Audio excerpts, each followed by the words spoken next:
कि हमको राशन से हमको समझना होगा कि हमको राशन नहीं चाहिए, हमको भाषण नहीं चाहिए, हमको इस देश का, भारत का संविधान चाहिए, हमको इस देश में बीएसपी बहन जी का शासन चाहिए।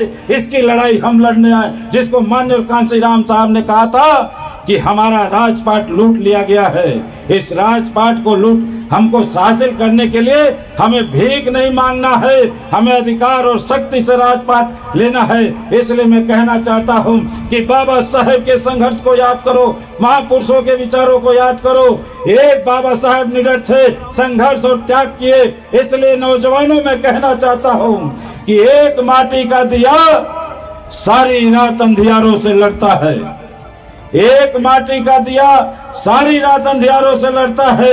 अरे तू तो भीम का दिया है, किस बात से डरता है, किस बात से डरता है।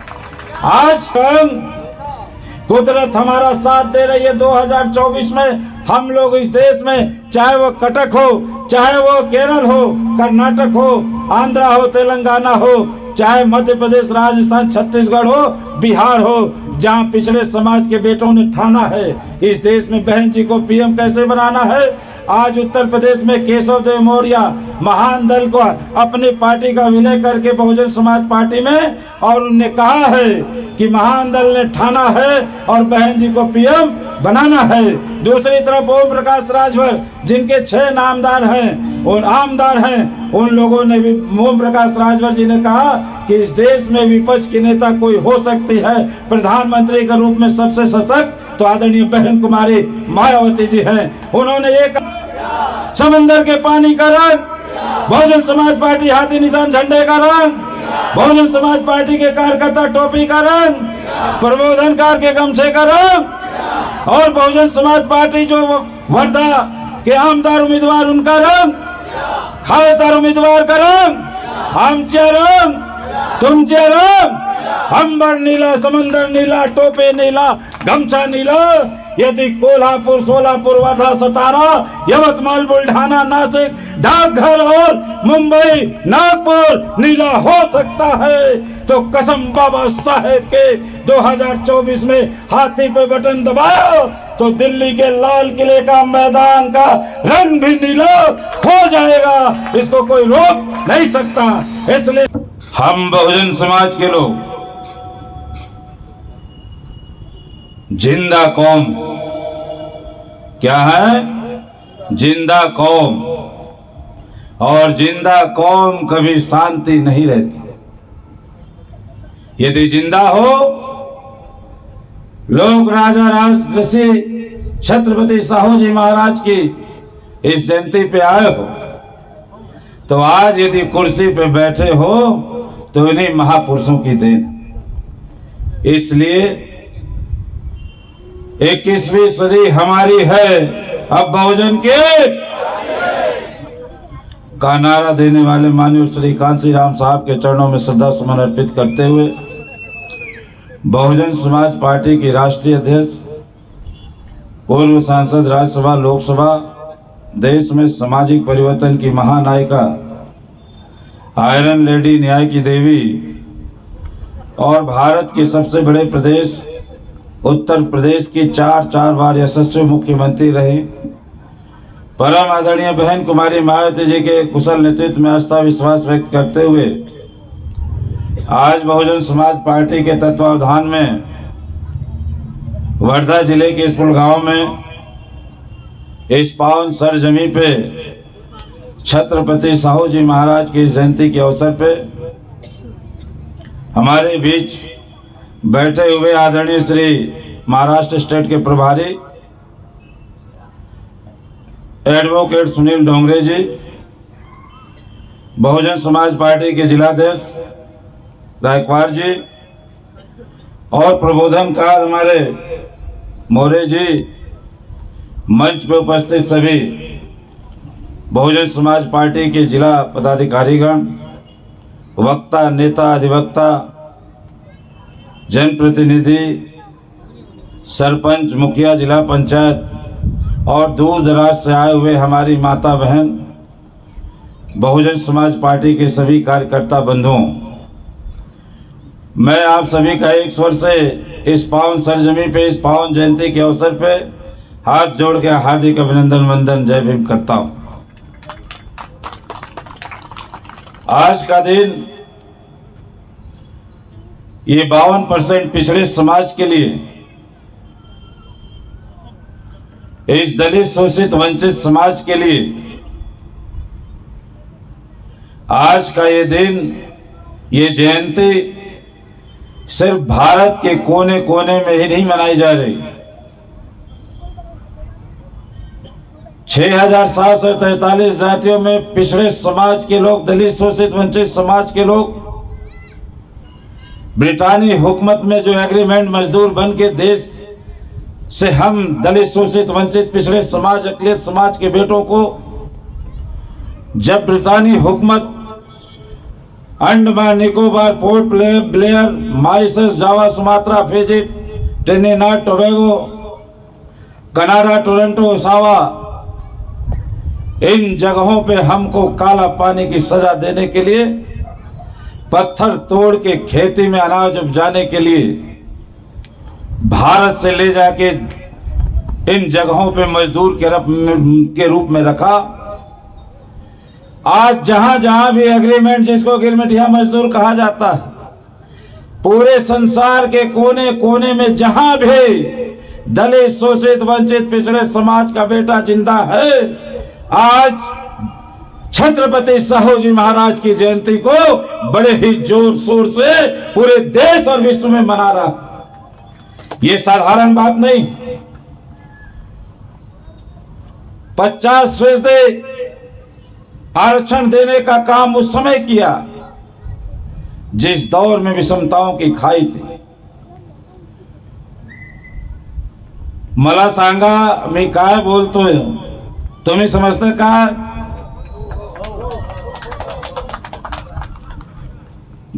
नको बरा,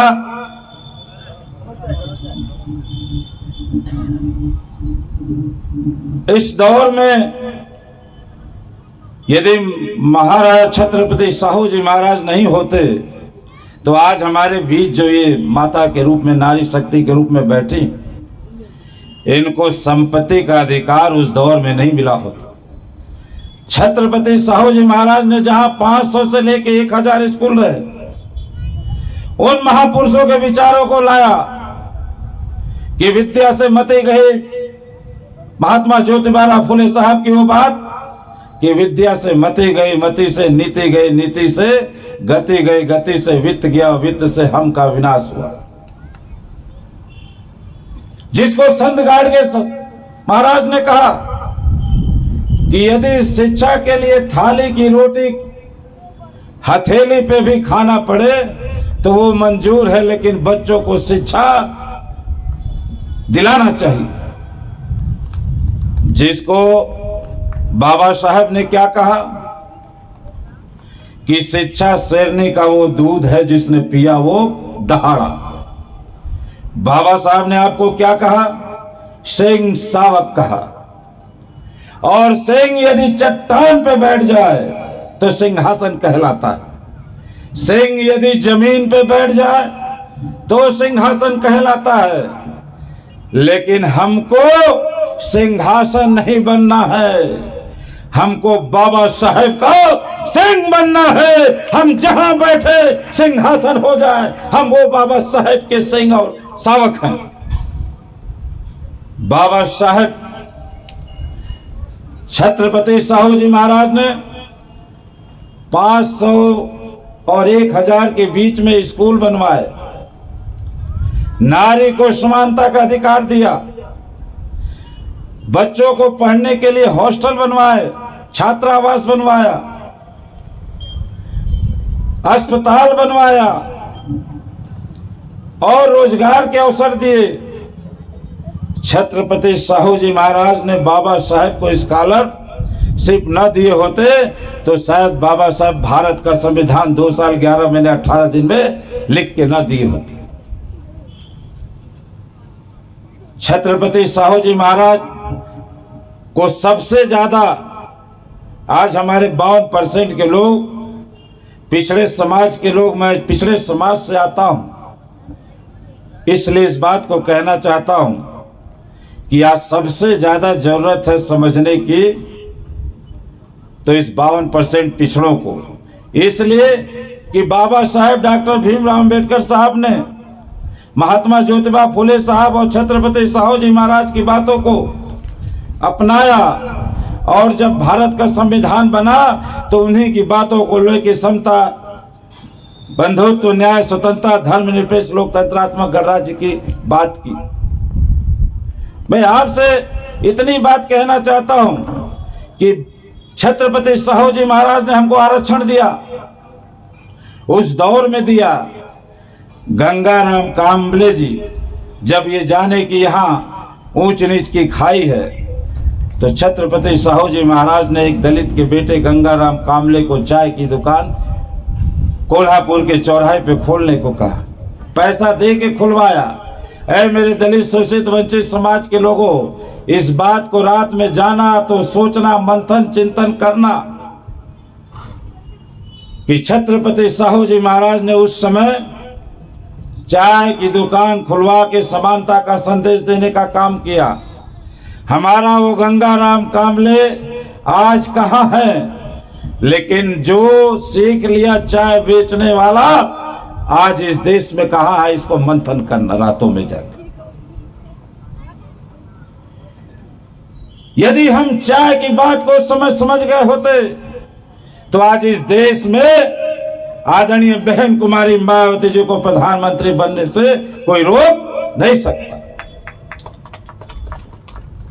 इसलिए बाबा साहेब ने जब भारत का संविधान लिखा,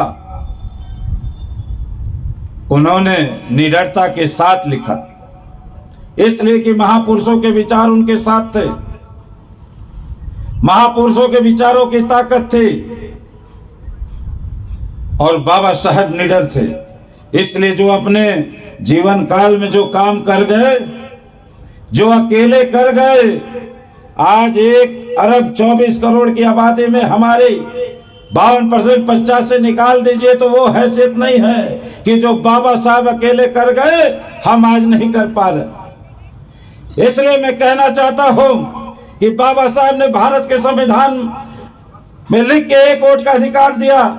1 वोट 1 मैन 1 वैल्यू, राजा रंग अमीर गरीब फकीर 1 वोट का अधिकार है। मैं यहाँ नौजवान आए हैं, इस रात में इस काली बदली और बारिश कभी भी हो सकती है। इस रात में यदि आप लोग सोच रहे हैं, सुन रहे हैं, चिंतन कर रहे हैं तो इससे साबित है कि आने वाले दिनों में बहुजन को आगे बढ़ने से कोई रोक नहीं सकता। मैं इस बात को इसलिए कह रहा हूं कि बाबा साहब ने 1 वोट का अधिकार दिया। 1 वोट को अधिकार को हम समझ गए होते 52%, ये 22-22.5% शेड्यूल कास्ट का बेटा बाहें फैला के खड़ा है। ये 50,000 और 70,000 वोट लेके एक विधानसभा में आमदार क्षेत्र में ये इसके वोट इतने हैं लेके खड़ा है। ये बाहें फैला के बुला रहा है 52% पिछड़े समाज के लोगों को कि तुम 23,000 लेके आ जाओ, 25,000 लेके आ जाओ। ये आपका भाई शेड्यूल कास्ट का 75,000 लेके खड़ा है। आओ, खड़ा हो, हाथी से अपना वोट लो और बड़े भाई का लो और दोनों मिलके अपने आमदार और खासदार बना लो। लेकिन ये 52% पिछड़ा समाज समझ नहीं पा रहा। छत्रपति साहू जी के बाद माननीय और कांसी बाबा साहब ने आर्टिकल 340 340 साइमन कमीशन काका कालेलकर को छोड़ दिया जाए। आर्टिकल 340 में बाबा साहब ने इन पिछड़े समाज के लिए सबसे पहले काम किया। ये 52% पिछड़ा समाज उस समय नहीं समझा। माननीय और कांसी राम साहब ने नारा दिया, कांसी राम साहब तेरी नेक कमाई तूने सोते जगाने का काम किया। फिर भी ये पिछड़ा समाज देरी से समझा। यदि मंडल कमीशन की रिपोर्ट 14 अप्रैल 1984 के बाद बहुजन समाज पार्टी के बनने के बाद 6 साल अनवरत प्रयत्न करने के बाद दिल्ली के जंतर मंतर पे धरना प्रदर्शन देके और माननीय कांसीराम आदरणीय बहन कुमारी मायावती जी ने ये नारा दिया कि मंडल कमीशन की रिपोर्ट लागू करो वरना कुर्सी खाली करो। तब जाके तत्कालीन प्रधानमंत्री जी, जिन्होंने 52% में 27% आरक्षण दिया, और फिर वो छत्रपति साहू जी महाराज के बाद, बाबा साहेब के बाद यदि किसी ने पिछड़ों की लड़ाई लड़े तो माननीय कांसी राम और बहुजन समाज पार्टी आदरणीय बहन कुमारी मायावती जी लड़ी। आज पिछड़े समाज के देश के पंच प्रधान हैं, लेकिन 1990 के बाद से 25% हमारा आरक्षण नहीं मिला, न पिछड़े समाज का भला हुआ। ये समझने की पीड़ा है पिछड़े समाज के लोगों। मैं एक उदाहरण देना चाहता हूं नौजवानों को। यदि इस देश में दलित, शोषित, वंचित, पिछड़े समाज भारत के संविधान की बात करते हो तो एक वोट की कीमत समझो। इसलिए यदि 50% नौजवानों को माननीय बहन जी ने पदाधिकारी बनाया है तो इन नौजवानों में वो ताकत है, कुव्वत है, जवानी की रवानी है, दरिया की रवानी है, नौजवानों की अपनी कहानी है। एक वोट की रक्षा के लिए, भारत के संविधान के लिए, बहुजन समाज के लिए आप उठो, उठो धरा के अमर सपूतों, फूको संख जवानी का, तुमको कर्ज चुकाना होगा बाबा साहेब की कुर्बानी का, कुर्बानी का, कुर्बानी का। आज वक्त आ गया है।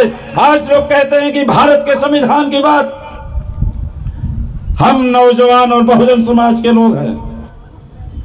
हमने पहाड़ों को चीर के रास्ता बनाया है, धरती का सीना चीर के नाज उपजाया है, समंदर में डूब के मोती निकाली है, कोयले की खानों में काला हीरा निकाला, सुई से लेके हवाई जहाज बनाया है। और जब दशरथ मांझी मुसहर का बेटा छेनी उठाया है हथौड़ा तो पहाड़ों को चीर के रास्ता बनाया। यदि बहुजन समाज के बहादुर जांबाज योद्धाओं आपके पास इतनी ताकत है तो 2024 में भी इस बात को दिखाना है, हाथी पे बटन दबाना है और बहन जी को इस देश का पीएम। क्यों अच्छा नहीं लगा? यदि लगता है तो हम भाषण देने नहीं, अपने दर्द देने और अपना लेने आए। इसलिए मैं पिछड़े समाज, खास तौर से आज छत्रपति साहू जी महाराज की जयंती है, पिछड़े समाज का योगदान इनको भुला नहीं सकता। हमारा रग रग कर्जदार है छत्रपति साहू जी महाराज का। हम लोग उत्तर प्रदेश के पिछड़े समाज के लोग, ऐसा कोई दिन ना हो कि नमन नहीं करते हो। इसलिए मैं पिछड़े समाज को जगाने के लिए सारी बातों को एक उदाहरण से रखना चाहूंगा कि घड़ी में 3 कांटे होते हैं। सबसे छोटा कांटा जो होता है उसको सेकंड का कांटा कहते हैं। सेकंड का कांटा जो सबसे तेज टिक टिक करता हुआ भागता है, वो सेकंड का कांटा कौन है? वो सेकंड का कांटा भारत के संविधान में शेड्यूल कास्ट है, जो अपना 22%, 22.5% आरक्षण लेते हुए भी इन 52% पिछड़े समाज के लोगों के लिए बेचैन रहता है। उनके दिल में कसक है कि अपने अधिकार से वंचित। और दूसरा कांटा कौन सा है? जो मिनट का है, 60 सेकंड में एक बार हिलता है, वो मिनट का कांटा है। वो कौन है? वो शेड्यूल ट्राइब है, जो अनुसूचित जनजाति है। आज भारत के संविधान में जो अधिकार दिया है उसकी बदौलत देश की महामहिम राष्ट्रपति महोदया आदरणीय द्रौपदी मुर्मू जी इस देश की राष्ट्रपति है, तो भारत के संविधान की बदौलत। वो शेड्यूल ट्राइब का बेटा जो नागालैंड, मिजोरम, अरुणाचल, झारखंड, छत्तीसगढ़, मध्य प्रदेश, महाराष्ट्र, इन जगहों पे जिनका राज है, जो अपना शासन चला रहे हैं, वो शेड्यूल ट्राइब का बेटा है। और तीसरा कांटा जो है वो 60 मिनट में एक बार हिलता है, उसको क्या कहते हैं? घंटे का कांटा, जो एक बार 60 मिनट में हिलता है और फिर चुपचाप स्थिर हो जाता है। वो कांटा कौन है? वो ये 52% पिछड़ा समाज है, जो 1990 में हिला और इसके बाद आज तक हिलना बंद कर दिया। यदि घड़ी के तीनों कांटे, जिसको माननीय कांसी राम साहब ने कहा, सोए हुए को जगाना आसान है, लेकिन जो बहाना करके सोया है उसको जगाना मुश्किल है। आज 52% पिछड़ा समाज शेड्यूल कास्ट का बेटा जाग गया है और आपको जगा रहा है कि आओ इस नीले झंडे के तले, हाथी निशान के तले अपना वोट दो और आमदार खासदार बनो। लेकिन ये 52% पिछड़ा समाज महापुरुषों को पढ़ता है लेकिन जागने की कोशिश नहीं करता। मैं आप लोगों से एक फरियाद करना चाहता हूं कि यदि मिनट का कांटा, सेकंड, मिनट और घंटे का कांटा एक सीध में होता है तो दिन में 12 का घंटा बचता है। मैं आह्वान करता हूं, शेड्यूल कास्ट का बेटा साथ है, शेड्यूल ट्राइब का बेटा साथ है, 52% पिछड़े समाज के बेटे जागो और 2024 में घड़ी के कांटे की तरह एक सीध में हो जाओ। देखो इस देश में बीएसपी का शासन आ जाएगा, माननीय बहन जी को इस देश का पीएम बना दिया जाएगा। लेकिन ये करना होगा, ये करना होगा, इसलिए कि आज ये विचारों की लड़ाई है। आज हमारी लड़ाई विचारों की है, जो महापुरुषों के विचारों की लड़ाई है। आज माननीय बहन जी ने पिछड़े समाज के लिए जो कार्य किया है उसको भी बताना आप लोग को लाजिम है। इसलिए कि आज हम बात कर रहे हैं, हमारे प्रबोधनकार कह रहे थे कि माननीय बहन जी हाथी लेके आई हैं। मैं प्रबोधनकार से भी कहता हूं कि आप लोग बड़े बड़े मंचों पे सिर्फ न गाया करें। यदि वाकई में हाथी को गांव-गांव पहुंचाना है, यदि हाथी को सरकार में लाना है, बहन जी को पीएम बनाना है, तो प्रबोधनकार जी हाथी को गांव-गांव पहुंचाना होगा। इसके लिए आपको अपने जैसे चेले भी बनाने होंगे। जो एक विधानसभा में 40 सेक्टर है तो 40 गाने वाले वो प्रबोधनकार जागृत जत्थे के कलाकार होने चाहिए, जो बाबा साहेब की बात करें, मिशन की बात करें। इसलिए कि हम लोग लिए उठो उठो, वक्त आ गया है जो बात करता है संविधान के। ये बहुजन जिसको माननीय बहन जी ने कहा कि संविधान बदलने की बात करने वाले को हम इस लायक नहीं छोड़ेंगे कि वो संविधान बदलने लायक रह जाए। और हम कहते हैं तख्त बदल देंगे, ताज बदल देंगे, संविधान की सोच बदलने वालों उससे पहले हम तुम्हारी सरकार बदल देंगे। ये बहुजन समाज के लोग हैं। इसलिए मैं कहना चाहता हूं कि मैं पिछड़े उस समाज से आता हूं जो आजादी के बाद 52 के चुनाव से 84 तक अपना एक गांव का सरपंच नहीं बना पाया। ये समाज खेत की गलियों पगडंडियों में रहता था, 52% पिछड़े समाज की तरह, कभी अपना सदस्य नहीं बना पाया। लेकिन धन्य मान्य और कांसी राम साहब, बाबा साहब और महादरणीय बहन कुमारी मायावती जी, जिन्होंने 52 के बाद चुनाव में हम लोगों ने अपना वोट देने का काम किया, आमदार खासदार बनाया। लेकिन 14 अप्रैल 1984 की पार्टी स्थापना के बाद यदि नीला झंडा हाथी निशान देके हमको वोट लेने का ढंग किसी ने सिखाया तो बहुजन समाज पार्टी और माननीय कांसी राम साहब ने सिखाया। इसलिए मैं कहना चाहता हूं आपसे कि आज ये पिछड़े समाज के बेटों को, यहाँ कुर्मी समाज के बेटों को मैं कहना चाहता हूं कि उत्तर प्रदेश में 3 पिछड़े समाज के बेटों को प्रदेश अध्यक्ष बनाया गया। अब यहाँ कितने बने ये आप लोग जानेंगे। पहला प्रदेश अध्यक्ष जो धनगर पाल गणेरी है, भागवत पाल जी को प्रदेश अध्यक्ष उत्तर प्रदेश की 24 करोड़ की आबादी का बनाया, उनको एमएलसी बनाया। दूसरा प्रदेश अध्यक्ष पाल समाज के बेटे को श्री दयाराम पाल को बनाया, एमएलसी बनाया, राज्य मंत्री का दर्जा दिया। और तीसरे विश्वनाथ पाल जी जो एक गरीब का बेटा है, जो दर्जी का काम करके अपनी जीवन यापन करता था लेकिन मिशन मूवमेंट के लिए तत्पर रहता था।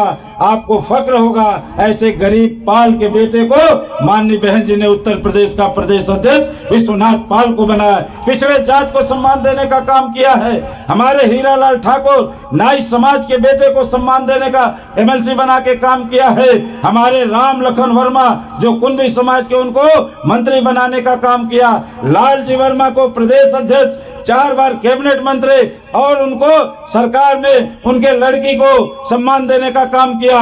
मैं ये कहना चाहता हूं, बरखूराम वर्मा को प्रदेश अध्यक्ष बनाया। 403 एमएलओ के, 403 आमदारों की पंचायत के लिए स्वर्गीय बरखूराम जी को विधानसभा अध्यक्ष बना के कुर्मी समाज के बेटों को सम्मान देने का काम किया। आज हमारे बीच में पिछड़े समाज के बेटों को सम्मान देने का काम हुआ। प्रजापति समाज के बेटे को, तेली समाज के बेटे को, अजय कुमार साहू को छत्तीसगढ़ का प्रभारी बनाया, विनय जायसवाल वैश्य को सांसद बनाया।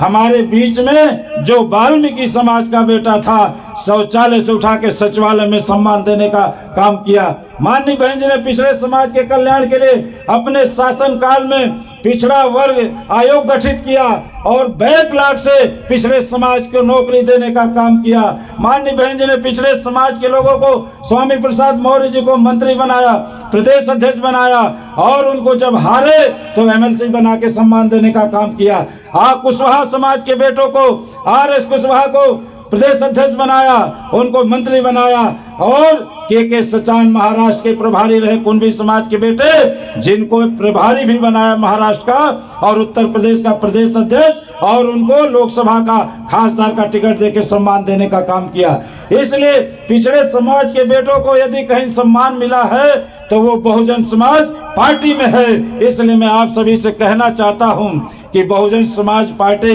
विचारों की लड़ाई लड़ती है। आज हम बात करते हैं जो जमीन सरकारी है वो जमीन, अब यहाँ कितना सरकार ने हम लोगों को दिया है ये तो मैं नहीं जानता, लेकिन उत्तर प्रदेश चले जाओ 1,65,757 भूमिहीनों को, गरीब, दलित, शोषित, वंचित, पिछड़े समाज के लोगों को 3-3 एकड़ पट्टा देके माननीय बहन जी ने नपवा के, कब्जा करा के और लिखित पट्टा देके कराने का काम किसी ने किया तो देश की एकमात्र नेता आदरणीय बहन कुमारी मायावती जी ने 78,000 सिपाहियों की भर्ती कराई, नीट, क्लीन और बिना रिश्वतखोरी के, जिसमें गरीब के बेटे भी, बेटियां भी भर्ती हुई।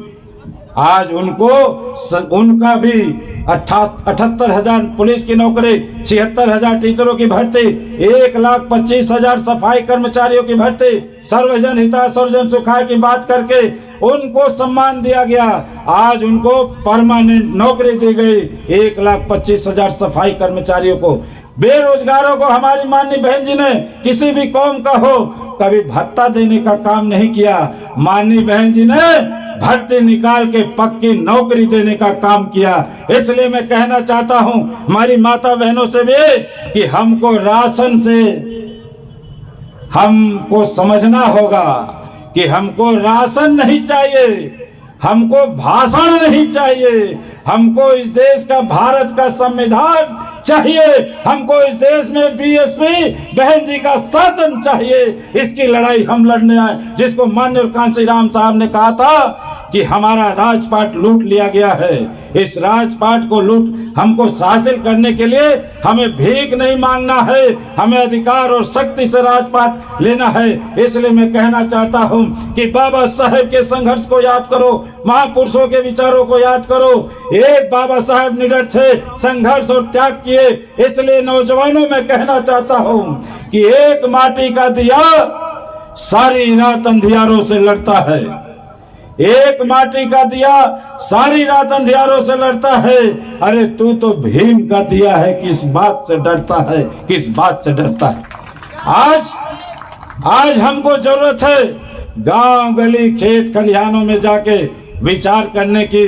देखिए बूंदाबांदी शुरू हो गई है। मैं इतना कहना चाहता हूं कि माननीय बहन जी के कानून के राज में बाघ और बकरी एक घाट पे पानी पीते थे। माननीय बहन जी ने दुनिया का सबसे बड़ा बुद्धा सर्किट रेस कोर्स बनाया गाजियाबाद में, जिसको चैंपियन शुमाकर ने कहा कि यदि पूरे संसार में कोई नंबर 1 सर्किट रेस कोर्स है तो बुद्धा सर्किट रेस कोर्स है गाजियाबाद में।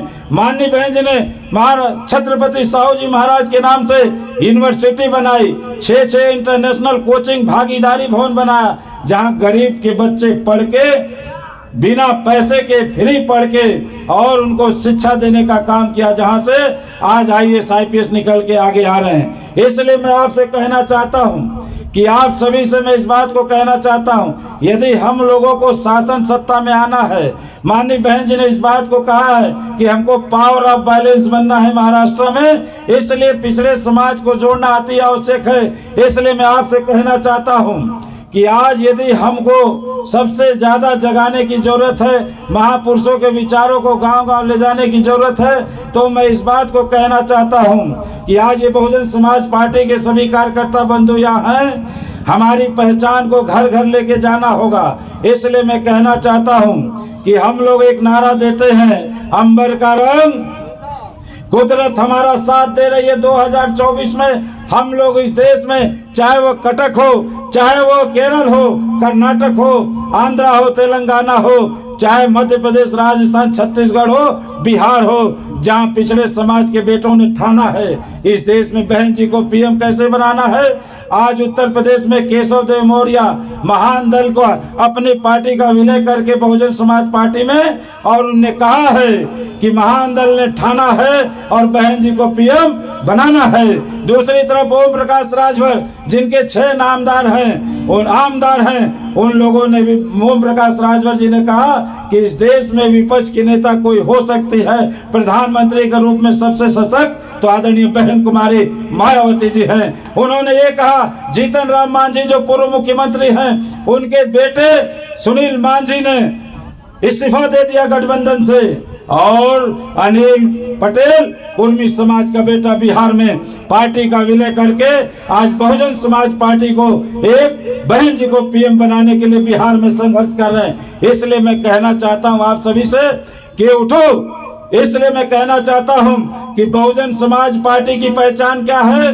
बहुजन समाज पार्टी की पहचान नीला झंडा, हाथी निशान। क्या है? नीला झंडा, आकाश का रंग, अब मराठी में इसको क्या कहेंगे? आभारचे रंग, आभारचे रंग, समुंदर के पानी का रंग। जोश दिखाओ सरकार बनानी है तो।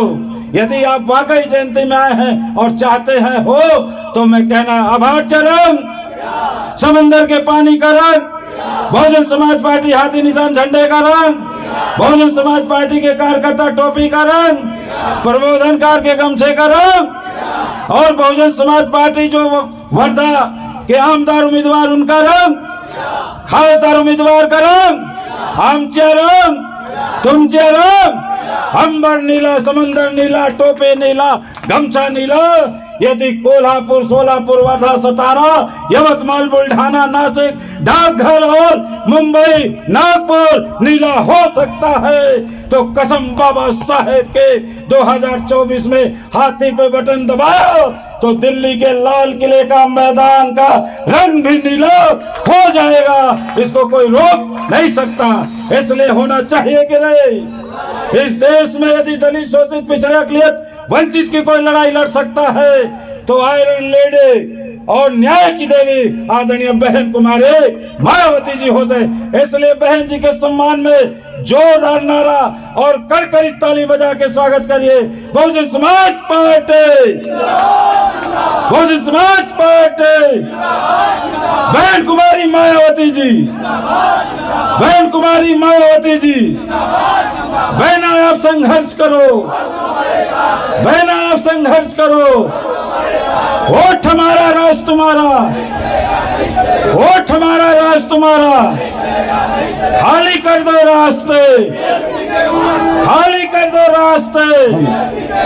बच्चा बच्चा भीम का, बच्चा बच्चा भीम का। ठीक है, तो मैं एक बात कह के जाना चाहता हूं। मैं पिछड़े समाज का बेटा हूं, राजभर हूं। मैं यकीन दिलाता हूं मेरे पुलगांव, वर्धा के लोगों, पावर ऑफ बैलेंस बनने के लिए, बहन जी को पीएम बनाने के लिए मैं पिछड़े समाज के लिए गांव गांव, गली गली, कूचे में जाऊंगा। मेरे दलित समाज पूर्व गांव के कार्यकर्ता, वर्धा जिले के कार्यकर्ताओं का जहां पसीना गिरेगा, ये पिछड़े समाज के बेटे का खून गिरेगा, लेकिन ये कभी कदम पीछे नहीं हटाएगा। मान सम्मान, स्वाभिमान के लिए आपके आएगा। इसलिए मैं कहना चाहता हूं कि हम लोगों ने पहाड़ तोड़ा है तो मोटा अनाज, ज्वार, भाकरी खा के तोड़ा। और माननीय बहन जी के मान सम्मान स्वाभिमान में हमको मोटा अनाज खा के, जिसको आज अन्न श्री घोषित किया गया, अब ये भी मिलना मुश्किल हो जाएगा। इसलिए ज्वार भाकरी खा के हम लोगों ने ये अपना इतिहास बनाया है। इसलिए मैं कहना चाहता हूँ, मैं नारा देता हूँ, उसको गांव गांव तक पहुंचाइए, भाकरी रोटी खाएंगे। बोलिए, मैं कहूंगा भाकरी रोटी खाएंगे। अब मैं कहूंगा भाकरी रोटी तो आप कहेंगे खाएंगे।